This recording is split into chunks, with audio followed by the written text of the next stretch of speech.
Love is supposed to be a sanctuary, yet it can hide the sharpest knives. How could my husband and sister, the two people I trusted most, conspire to strip me bare of everything I owned? My name is Elise Harper, and at 38, I learned the hardest lesson of my life.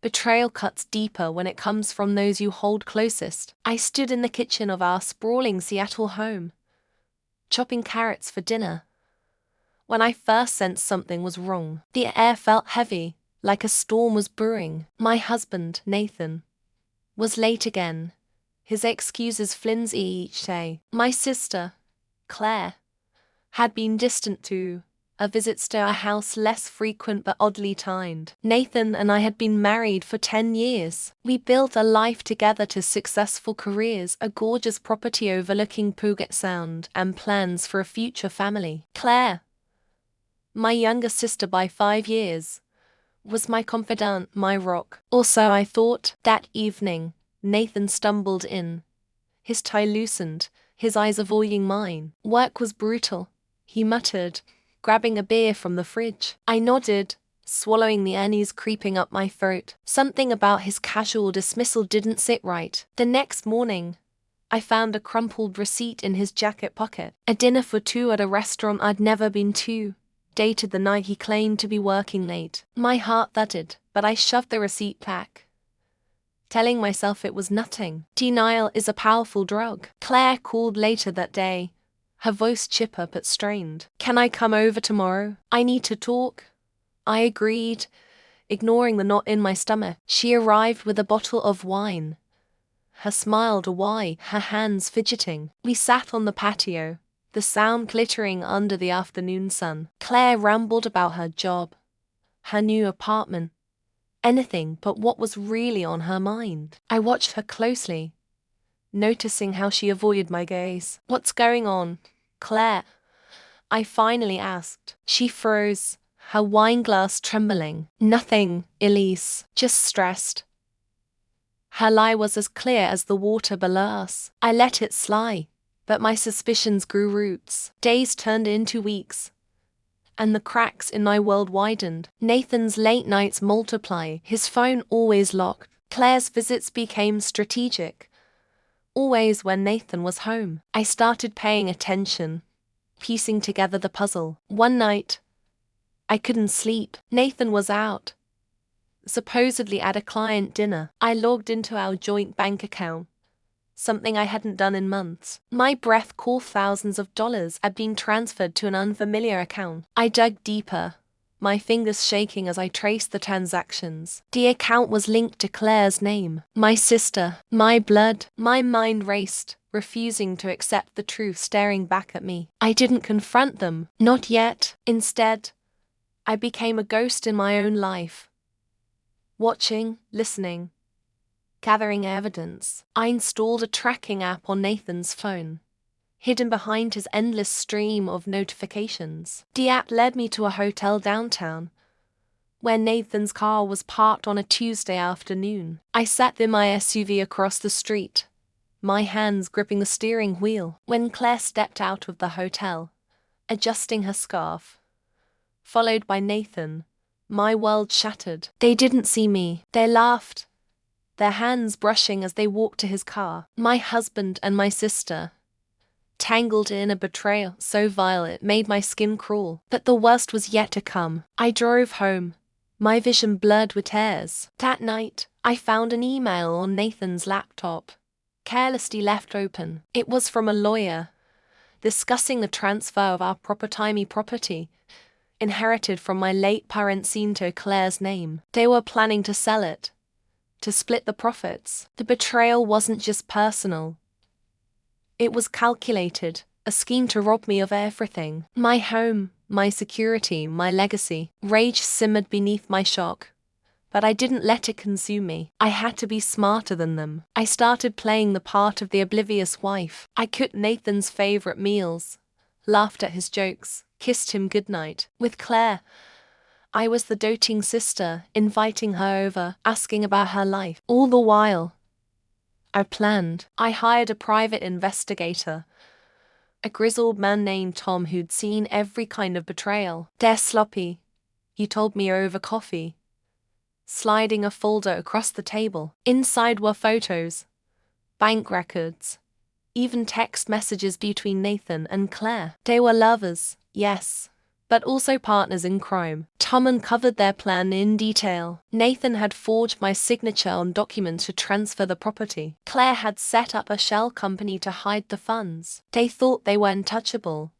but they underestimated me. I didn't cry anymore. I didn't scream. I channeled every ounce of pain into a strategy so precise it felt like surgery. They wanted to play dirty. I'd show them how it's done. First, I secured my finances. I opened new accounts, moved my personal savings, and consulted a lawyer, Rachel, who specialized in fraud. She was sharp, her eyes gleaming as I laid out the evidence. "We'll bury them," she said.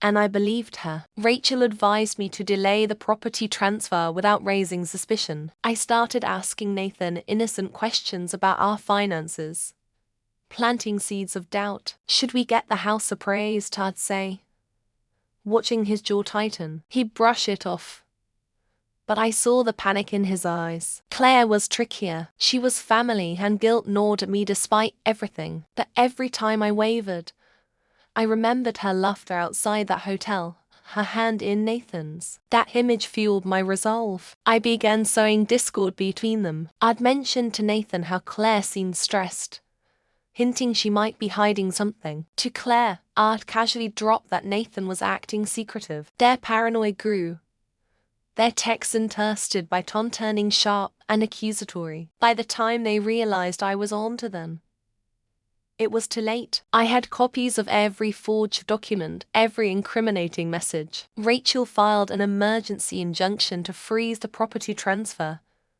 citing fraud. Nathan came home that night, his face pale, demanding to know what I'd done. I played dumb, tears in my eyes, claiming I was just protecting our future. He bought it, his guilt making him sloppy. Claire called me, her voice shaking, begging to explain. I invited her over, knowing every word would be recorded. The confrontation was a masterclass in restraint. Claire sat across from me, her excuses tumbling out. Nathan pressured her.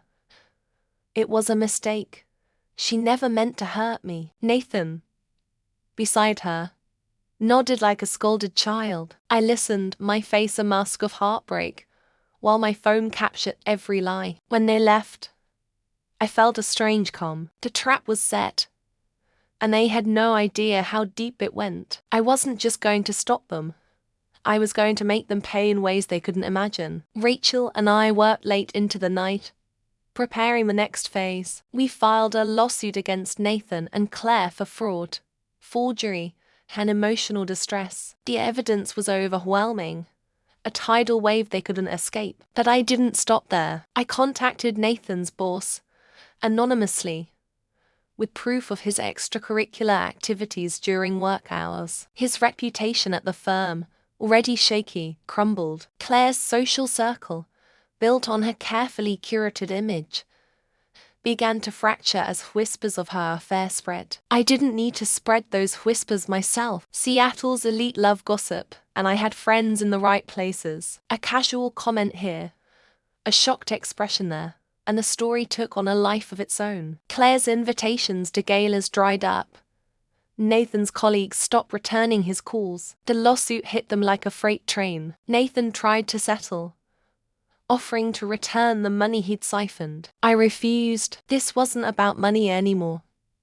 It was about justice. Claire's shell company was exposed, her accounts frozen, her dreams of a quick fortune shattered. They thought they could outsmart me, that I'd crumble under their betrayal. They were wrong. I was just getting started, and the real punishment was yet to come. The courtroom smelled of polished wood and stale coffee, a fitting stage for the unraveling of Nathan and Claire's lives. I sat in the front row, my hands folded, my face composed, while inside, I burned with a quiet triumph. The judge's gavel fell, and with it, their carefully woven lies began to fray. Nathan's lawyer stammered, through his defense, claiming the property transfer was a misunderstanding.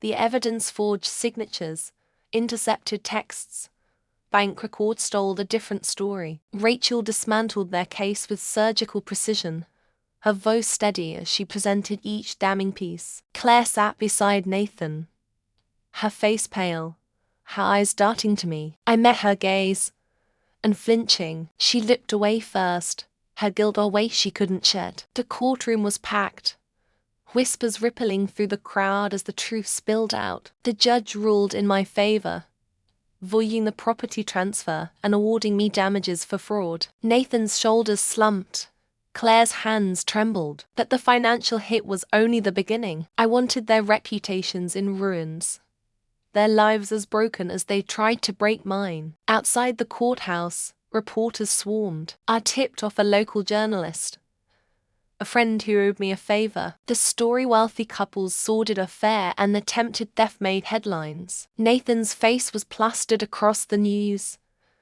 his career in tatters. Claire fared no better. Her social media, once a curated shrine to her perfect life, became a battleground. Former friends unfollowed her, strangers left scathing comments. She deleted her accounts, but the damage was done. Seattle's tight-knit elite had no room for traitors. I didn't gloat. I didn't need to. Every step I took was calculated, a chess move in a game they didn't know they were playing. But the victory felt hollow at times, the betrayal still a raw wound. Nights were the hardest. I'd lie in our bedno just staring at the ceiling, replaying every moment. I missed the signs, the laughter, the late nights, the lies. I pushed the pain down, focusing on the next phase of my plan. Nathan moved out, renting a dingy apartment downtown. I heard through mutual friends he was drinking heavily, his charm replaced by desperation. Claire,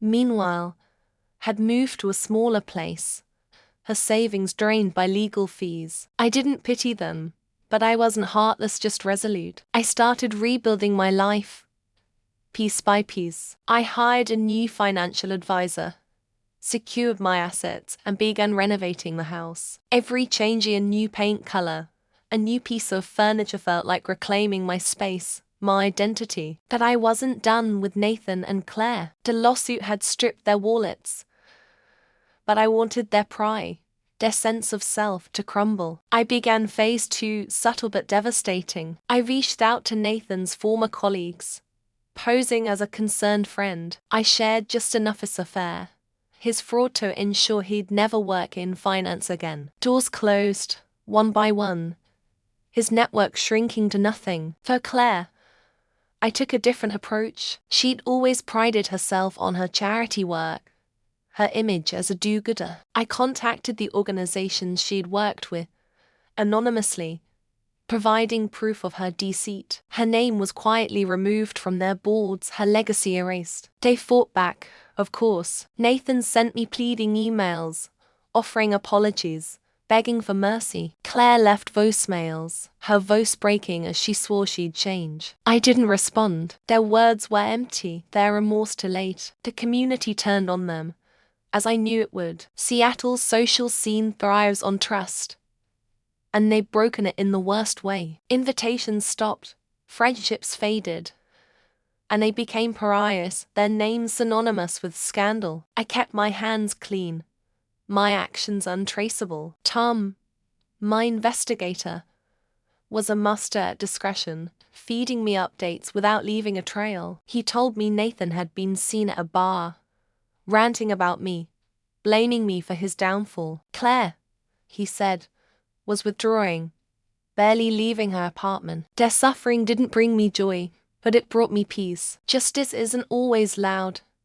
Sometimes it's the quiet erosion of everything someone holds dear. I was writing their stories, and I had no one to blame but themselves. I threw myself into my work, a marketing firm I built from the ground up. My employees rallied around me, their loyalty a balm to my wounds. I landed new clients, my reputation growing as Nathan and Claire's withered. But the past lingered. Friends asked about Claire, their voices soft, unsure how to navigate the rift. I smiled, changed the subject, but the question stung. Family isn't supposed to betray you, yet mine had. I started therapy, a decision I resisted at first. My therapist, Dr. Lin, was patient, guiding me through the anger, the grief, the guilt. "You are not responsible for their choices," she said, and slowly, I began to believe her. The house felt different now, lighter. I hosted dinners,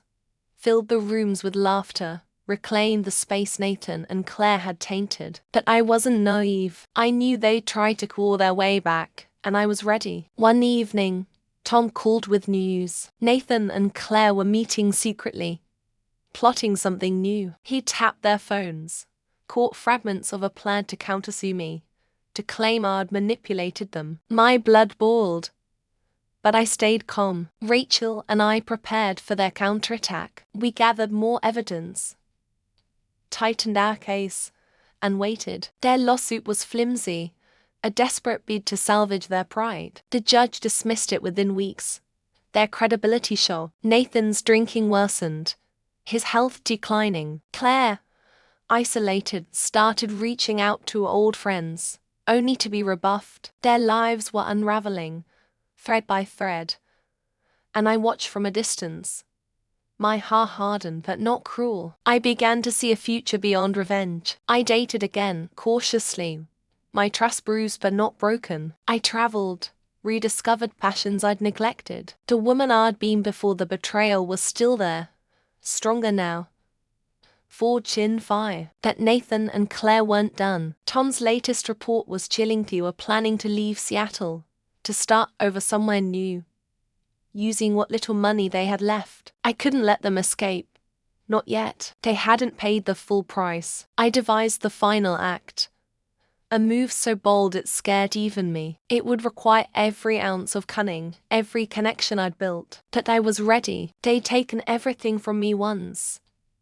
Now, I'll take everything from them. The Seattle skyline glittered through my office window, a reminder of the life I'd fought to keep. Nathan and Claire thought they could run, start fresh, as if their sins could be washed away with a new zip code. I wasn't going to let that happen. This was the end game, and I was playing to win. Tom's intel was gold. Nathan had liquidated his remaining assets, a pathetic sum compared to what he'd once had. Claire was selling her jewelry, scraping together cash for their escape. They were headed to Portland, a city just far enough to feel like a clean slate. I didn't rush. Panic makes you sloppy, and I'd come too far for mistakes. Instead, I mapped out their plan, every detail Tom uncovered fueling my strategy. They thought they were clever, but they were mice in a maze, and I held the blueprint. My first move was financial. Rachel and I filed a lien on Nathan's accounts, citing unpaid damages from the lawsuit. His funds froze overnight. His plans derailed before he could buy a bus ticket. Claire's accounts, already strained, buckled under a similar lien. They called me, frantic, their voices overlapping in a desperate voicemail. "Elise, this is cruel. We're trying to move on."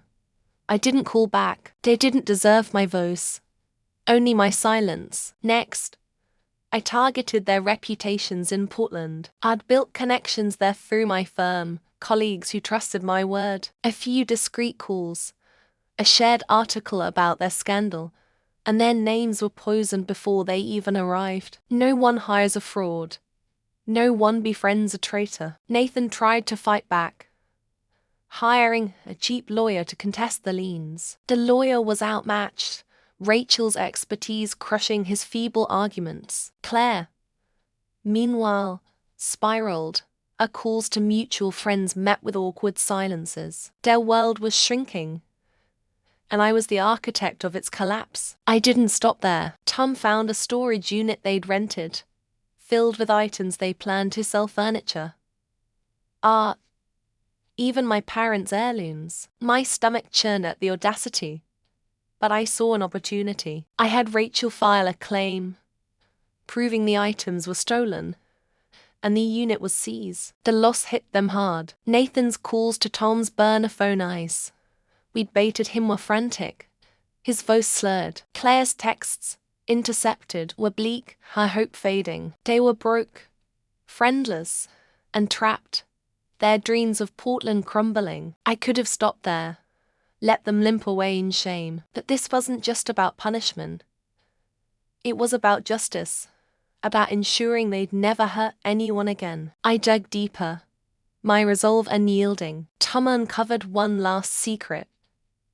Nathan had been skimming money from his firm before his firing, a crime he buried. I sent the evidence to his former boss, who passed it to the authorities. A warrant was issued, Nathan's name now tied to criminal charges. Claire wasn't unscathed. Her charity fraud small donations she pocketed come to light when I tipped off the organizations. The amounts were minor, but the betrayal was massive. She faced misdemeanor charges, her name dragged through the mud again. The arrests were quiet, no dramatic scenes, just handcuffs and paperwork. Nathan's mugshot circulated online, his eyes hollow. Claire's followed, her face a mask of defeat. I didn't watch the news.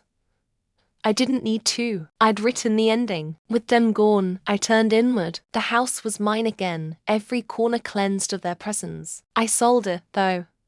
The memories too heavy. I bought a condo downtown, sleek and modern.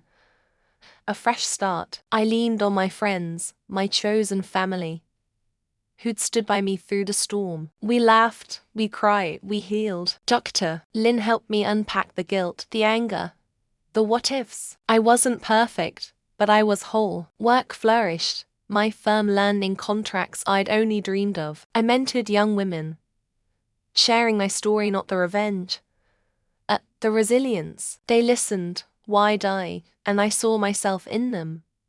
The woman I was before the betrayal. I dated again, a man named Mark who made me laugh, who didn't flinch at my scars. It wasn't love yet, but it was hope, a flicker of something new. I traveled, explored, lived. The world was wide, and I was free. Nathan and Claire faded from my life, their names rarely mentioned. I heard Nathan took a plea deal, a short sentence. Claire moved somewhere small, a town where no one knew her. I didn't care. They were ghosts, and I was alive. Looking back, I don't regret a single step. They chose their path, and I chose mine. Betrayal breaks you, but it also builds you stronger, sharper, unyielding. I lost a husband, a sister, but I found myself. The Seattle skyline still glitters, a reminder of what I've fought for. I'm Elise Harper, 38,